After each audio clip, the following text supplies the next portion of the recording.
तव्हां मूंखे पक ॾिनी त तव्हां इहो रिश्तो मुंहिंजे लाइ वठी ईंदा। बिल्कुलु वठी अचां हा बाबा, बिल्कुलु वठी अचां हा। पर मुंहिंजे पहुचण खां अॻु में ई गहणे मलूक वारा सां रिश्तो पको करे छॾियो हो। अदावरा गहणे ते तूं ज़ोर रख, ज़ोर त जीअं मलूक वारनि खे रिश्ते ॾियण खां इनकार करे छॾे। ज़ोर जी मेहंदी नाहे लॻंदी हाकिम ख़ान। गहणो अॻु में ई तोसां नफ़रत करे थो, ऐं जे असां वधीक गहणे ते ज़ोर रखियोसीं त हू ही ॻोठी छॾे हलियो वेंदो। बाबा, असां माण्हू आहियूं मोहबती यार, कंहिंजी दिलि रंजाइण नथा चाहियूं। सरकार नाराज़ न थी, वॾा बाबा ते कूं ॿिए हंधूं किथूं घिंडसी ओधर ते। न मालूम न, ओधर ते न, राणीअ सां मुंहिंजो रिश्तो रोकजो आहे, रोकजो। ऐं मां इहो ॿिए कंहिंसां थियण ॾींदुसि ई कोन। न हाकिम ख़ान न, इहो ज़ुल्म करण असां अव्हांखे न ॾींदासीं। असां माण्हू आहियूं मोहबती, ऐं कंहिंजे मथां ज़ुल्म बर्दाश्त करे सघंदा ई न आहियूं। अदावरा, जेकर तव्हां मोहबती माण्हू आहियो त मां बि वॾो ज़िद्दी माण्हू आहियां। हाकिम ख़ान खां सवाइ राणीअ जे दर ते कंहिं ॿिए जी ॼञ कोन वेंदी। जेकर इहो थियो त वॾो कीस थींदो, कीस। ऐं इहो हाकिम ख़ान जो आख़िरी फ़ैसिलो आहे, आख़िरी।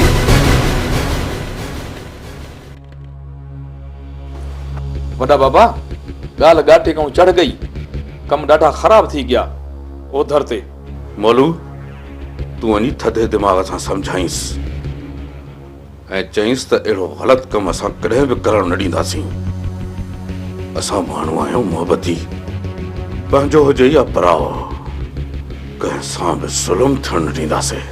वॾा बाबा, हाकिम ख़ान मिले तमामु घर में थोड़ा थधा थी वे त चई आप ही सम्झे सांस ओधर ते। हा मोलू, सम्झाए छॾिजांसि ऐं चइजांसि त जॾहिं असांखे तकलीफ़ मिले थी त असां बर्दाश्त करे नथा सघूं, त पोइ असां ॿियनि खे तकलीफ़ ॾेई ख़ुशि छो थियूं। इन जे करे सम्झाए छॾिजांसि त मोहबती माण्हू बणिजी वञे ऐं पंहिंजे दिलि मथां दर्द सही बि ॿियनि खे मोहबतूं ॾे। इहो ई कमु आहे हिकु मोहबती माण्हूअ जो। तॾहिं त माण्हू चवंदा आहिनि त असां माण्हू आहियूं मोहबती।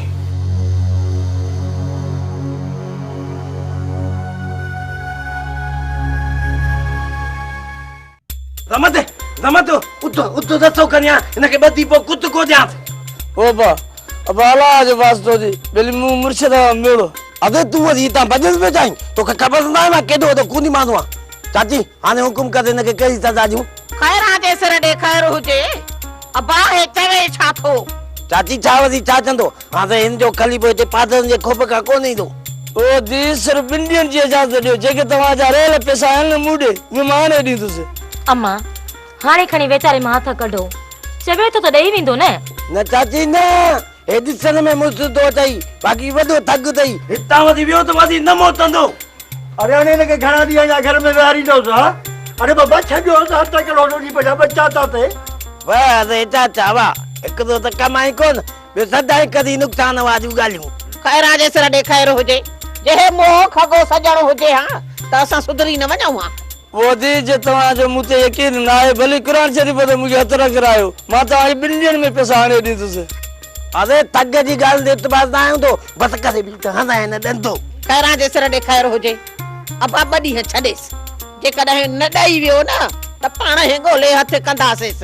चाची इन में हाथ कजो थी न त ही शहर त चा पर मुल्क छडे हलियो इंदो वदी हथ को नहीं दो इए समझो सा जा पैसा बुडिया। अब खैर आ जेसर दे खैर हुजे भला हाने एडियो जो मिनथू तो करे त पो हिन जेसर जो कयूं छा। चाची हां एक दो आए तो आए गाल कर अब्बा गाल कर। चाची चाचो घर वे जा मानी जो जान वेठो न त कम न कर पो छो न चाचे गेन सा गडाए छदियो पो ओ गाजी करे थे हेलो रे हेलो मुके लाचार कोने को जो मां वट आंदा कर दर दर ते पिन दो वनी बधी चलो या कुछ मुके मुजो छा वने। खैर आ जेसर दे खैर हुजे अब्बा बचाया गाल लख जी कई थी। अरे गाल लख जी हुजे 10 लखन जी पर मां इन न वींदुसे। अबा हुआ बे तो तोखे केड़ियूं खाटियूं खणियूं आहिनि अञा बि हिननि सां गॾु वेंदे त पिन सन जा टुकर बि खाईंदे, बाक़ी हिते त गिरह बि न मिलंदई। खैरा जे सिर ॾे खैर हुजे, मुआ खगा हिन जी पकड़ बाह पकड़ेसि वञेसि साण, जेसी ताईं पूरा 3000 न ॾेई न हथ न कढजांसी। अजी खुदा खुदा कर 3000 तो आजा किथे 2000 मुड़े रमत बस दसो खणी आने के बदी कुत को दाजू असां बा पैसा न खपन बस रसो त कोने को खत्म आवाजन कद बस इनके बदी जे कुत को देनो आ पोपे त चई दो ये नहीं दो वादो करूं तो गदा दी दे ये ही जके चयो था ना हाने 500 मथे दींदा बस दे तो वदियो ओ बाबा ते जाता में चारा ने दी तुसे रोज कढो मुमा खैरा जे सिर ॾे खैर हुजे, मुआ खगा तू हिन सां गॾु वञो, जेसी ताईं पूरा पैसा न ॾेई त न छॾजांसी, न वरी को ईअं खाली मोट जाए। अरे हल चल जा हल तो शिकल दी मुजी माया के में कोन समझा दो हल हल निकल हल पाए टोपी हल ए बियो को तो जे मुस्ती जे तो उनके ते जा चाची ते दी दुआ करे वने सोन हलो तो भला को बंधक करे छू खीसे में तो रुपयो ही कोने को बतू दा धिका खाइंदा मां त तैयार आहियां रखियल खां पुछ छा थो चे ना बा न मां कयां तो शादी काथे ईअं न थिए जो शादी वारे ॾींहं बि जेल में वेठो हुजां। कंहिंजी फिटिया जो तोखे तो छोरी ॾे बस आहे को खुश नसीब मुर्स हिलाटू जो तोखे ॾियण वारो खुश नसीब हूंदो तॾहिं त चवां पियो उन जी त रन ई रुली वेंदी जेको हिन खे छोरी ॾींदो। अरे उनखे ज़ाल आहे ई कान, रुलंदसि वरी किथां? ॿुधाई छो नथो, आखिर कंहिंजी फिटिया चाचे गहणे खां रिश्तो घुरियो आ।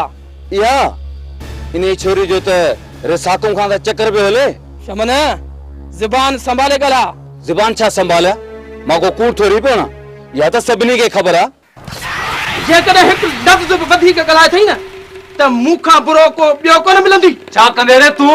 हां छा कंदुसि? अहिड़ो जूतो हणसि दुनार वारो जो। बस वापस पाण में छो था विड़ो? ॾिस त सही, ॻाल्हाइण जी तमीज़ ई कान्हे। हिकु चक्कर न 1000 चक्कर चवंदुसि।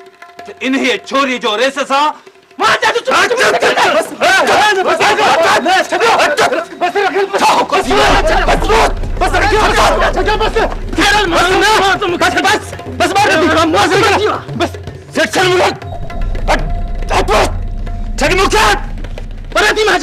मां चाहतो हथ कट बस रे चल बस मां चाहतो खरल हथ कट बस हथ कट रे चल तुझी तखल मां जरूर लारंदुस हले अरे हाणे घर उठाओ को तू भी न थी बस अब बस वनी पांजे घर मरो छो मुझे धंधे फिटाने कढ पे आयो बस रे चल बस हल तो हला सब ठाओ का थिया पोते लुणो ने दिसनी कोंदा छापियो हले वो भी बांध दे के अंधो मुंह ते नचे बो आए सेठ कवर छाजी या त हकीकत है न त इन ई छोरी जे करे रेस ॾियण वारे पुट खे मारियो। या सभिनी खे ख़बर आ त रईस हाकिम खान ने छोरीअ ते मस्त आ, पोइ कहिड़ो तोखे लाचार हो जो रखियल खे इहा ॻाल्हि मुंहं ते चई? तू छा थो सम्झी त रेस हाकिम खान इन रखियल जी इन छोरी सां शादी करण ॾींदो? थियण ॾे या न ॾे, तू माठ करे वे।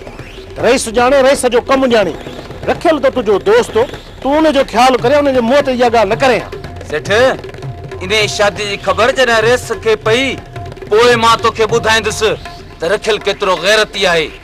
जेकर रेस हाकिम खान जे हिक ई हकल ते रखियल शादी खां भॼी न वञे त तूं मुंहिंजी विच होटल वेही ॾाढी कुड़जा।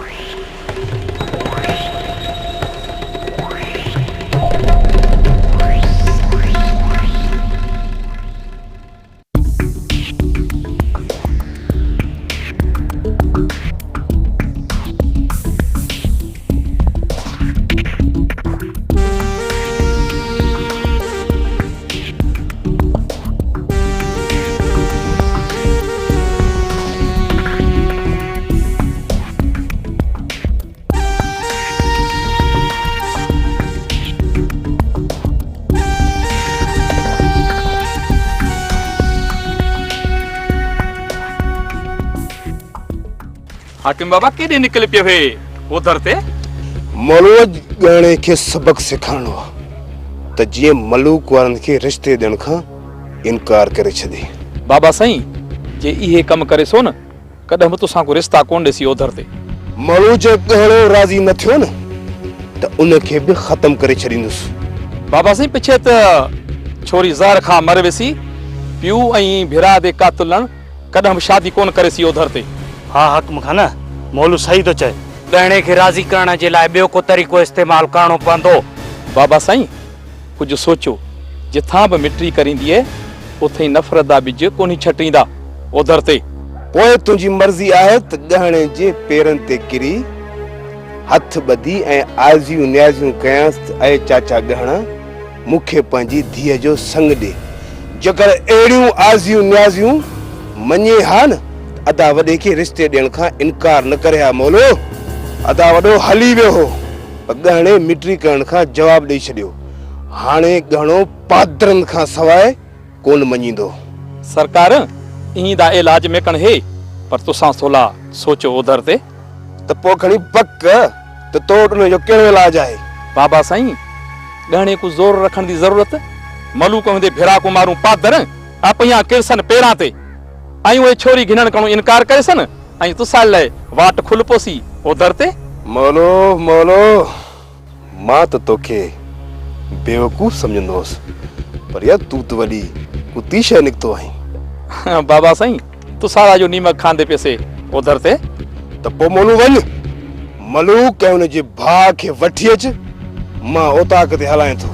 बाबा साईं मिली वॾा बाबा वेठा हुसी जंहिंमहिल सुम्हण वेसी न पिछे में उन्हा को घिना सां केॾे वसनि ओधर ते।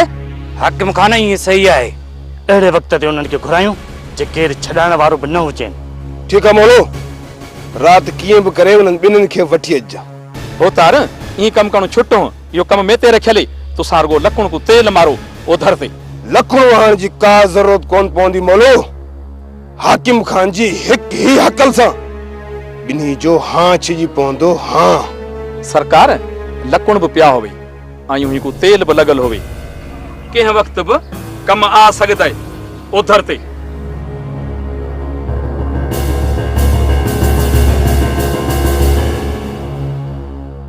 बाबा मारूम खाना ही कम आहे पुलिस जो।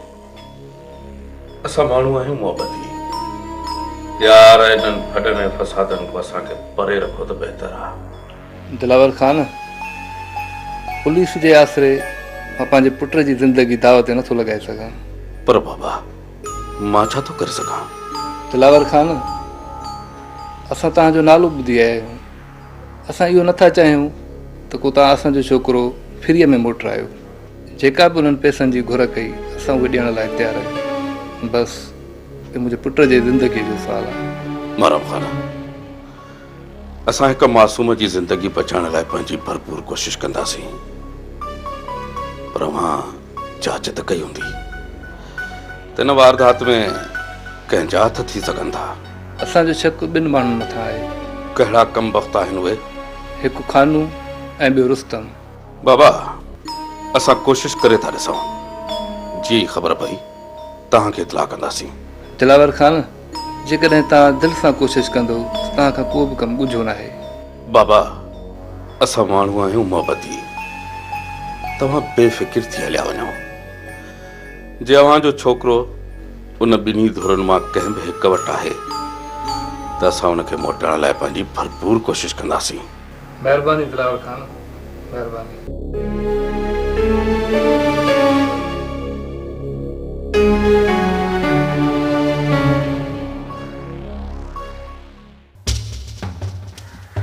कुर्बान वञे घणा ॾींहं थी विया असल महफ़िल ई न आहे मचाई। परियां न कबूतर जो बिलो कयूं उन खां पोइ दिलबर जे दीदार ते वेंदुसि।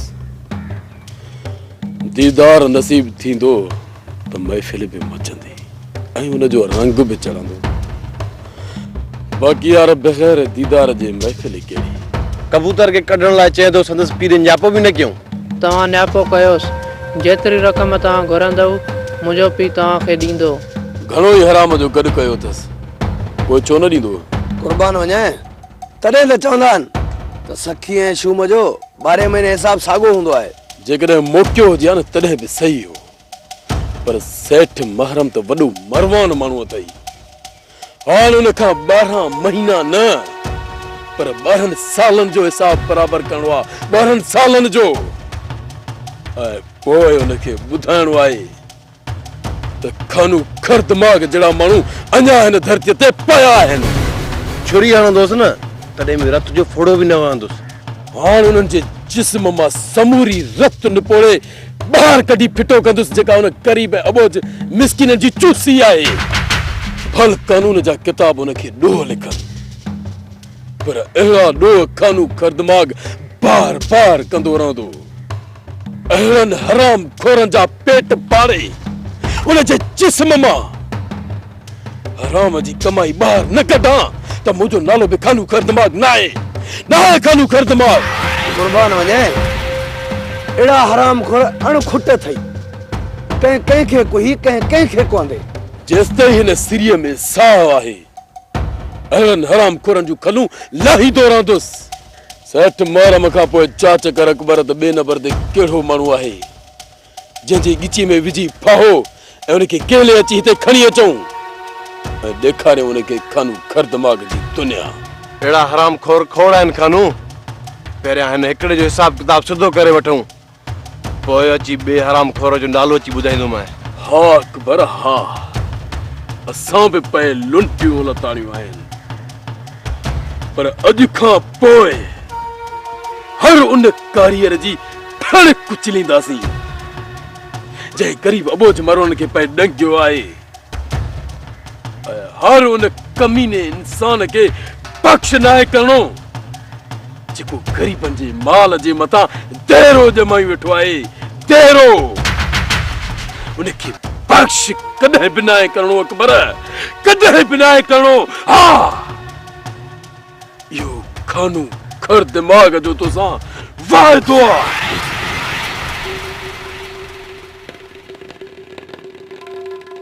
जेसी ताईं मूसा खान जी ज़मीनुनि खे पंजर न बणाईंदासीं हिते सुकून सां वेहण असां जे लाइ हराम आहे। महमूद हराम आहे हिते सुकून सां वेहण। हाणे मूसा खान जे ज़मीनुनि सां गॾु मूसा खान जी हवेलीअ खे बि बर्बाद कंदासीं मूसा खान जी हवेली। असांजे हिक ई वार सां फिलहाल त महीनो खन मूसा खान जा माण्हू ज़मीन ते न निकिरंदा। वार त अञा कयो ई न आहे महमूद, इहो त हिकु मामूली इशारो हो। मूसा खान ऐं उन जे माण्हुनि जे लाइ वारा त हाणे कंदासीं, जंहिंमें घटि में घटि 8-10 माण्हू लिटाइणा आहिनि। पोइ ख़बर पवंदी मूसा खान खे त दुश्मनी जो अंजाम छा हूंदो आहे ऐं रुस्तम खान कंहिं हद ताईं वञी सघे थो। जे उन ॾींहुं बि इजाज़त ॾियो आहे न त 2-3 माण्हू लिटाए विझूं। मंज़ूर दुश्मनी मूसा खान सां आहे, इन्हनि ग़रीब हारनि सां न जो उन्हनि खे जान खां मारे विझूं। उन्हनि मथां हवाई फायरिंग सिर्फ़ इन करे कई जो उन्हनि खे ज़मीन तां भॼाइणो हुयो। अहिड़ो ई वार जेकर हवेली मथां कयूं त मूसा खान जूं निंड्रूं हराम थी वेंदियूं। त पोइ अॼु ई हली था हवेली मथां कोहराम मचायूं ऐं कयूं था मूसा खान जूं निंड्रूं हराम। घणेई मूसा खान ग़रीबनि जूं निंड्रूं हराम कयूं।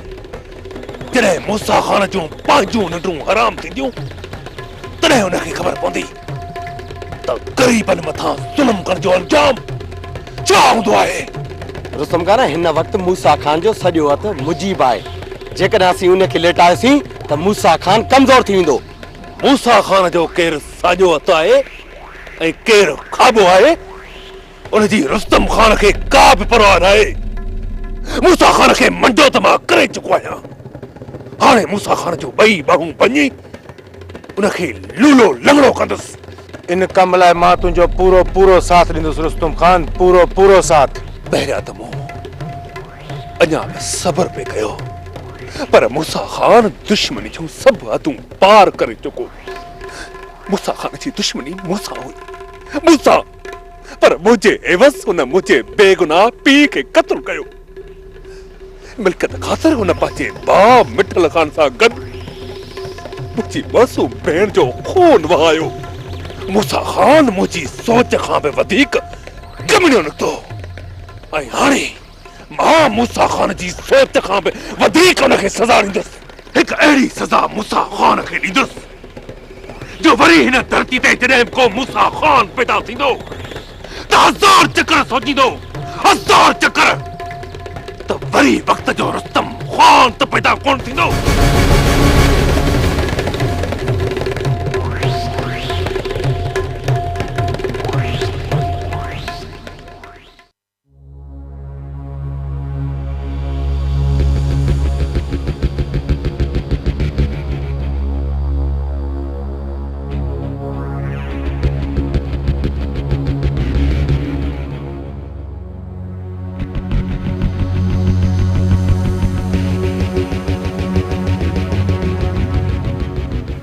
तारन मलूक वाजा को जी तो सारा न्यापारी तुम हज दिया है ना मारू भले न उधर दे बाबा।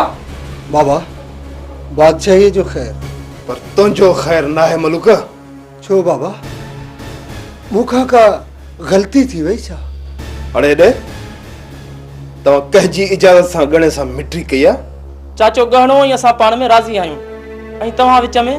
बस बस बस जरन बजना वडा गलाइन तेरे कहीं पर नंढे जी जरूरत ना है जो विच में गलाए।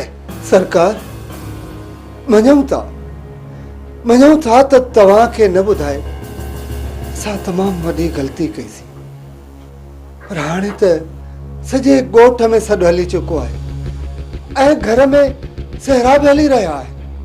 ये तुझे घर में सहरा न पर हाकिम खान जे उजड़न जो मातम रखियो है मातम। सरकार हाणे त तीर कमान मां निकरी चुको है। रे मलूक तू तीर के कमान मां कडी हाकिम खान जे सीने में तो आण चाहे मां अड़े तीर के ही भनी छड़ींदुस जो कमान मां निकरी ऐं हाकिम खान जे सीने दे रुख करे। बाबा मलूक जिद छोड़ उधर थी बाबा। मोलू हींअर असां पंहिंजी पान मथां ख्वारी कोन वेहाईंदासीं। बाक़ी तव्हां हाकिम खान के ख्वार करण जरूर चाहींदा। न बाबा असां जी मजाल आहे जो अव्हां के ख्वार करण जी कोशिश कई। जेकर मुख्य ख्वार करण नथा चाहियो पंहिंजी ऐं मुंहिंजी इज्जत जो ख्याल कयो था गाने के चुपचाप करे वञी माइट्री करण खां जवाब ॾेई चो ऐं जंहिंमें तव्हां जी भलाई आहे ऐं गाने जी भलाई आहे ऐं मां चाहियां थो त कंहिंखे बि ख़बर न पए यो कम खामोशी सा थी वने। सरकार हींअर त सॼे गोठ में सॾु हली चुको आहे ऐं जेकॾहिं गहणे खां संग वठण खां इनकार कंदासीं त उन सां गॾु असांजी बि बदनामी आहे। अड़े ॾे बाक़ी तव्हां मूंखे बदनाम करणु चाहियो था। कुझु बि सम्झी रहियस राणी मुंहिंजी इज़त बणिजी चुकी आहे ऐं मां पंहिंजी इज़त जे वधिक गलाई न थी ज़बान काकड़े मां कड़ी छड़ींदो मैं। बाबा हुन छोड़ो जिद को क्यों पादरा को पे सड़ेंदे वे उधर ते। रईस असां गरीबन जे मथा रहम कयो अवां के ॿिया बि रिश्ता मिली वेंदा। मां वधिक कुझु ॿुधण नथो चाहियां मूंखे सिर्फ़ इहो ॿुधायो त तव्हां गहणे खे माइट्री करण खां जवाब ॾियो था या न। लाला जावेद ॾिसो छा था इन्हनि ॿिन्हिनि खे एतिरो कुटियो जेसि ताईं हा न कनि तेसि ताईं हिनखे न छॾियो।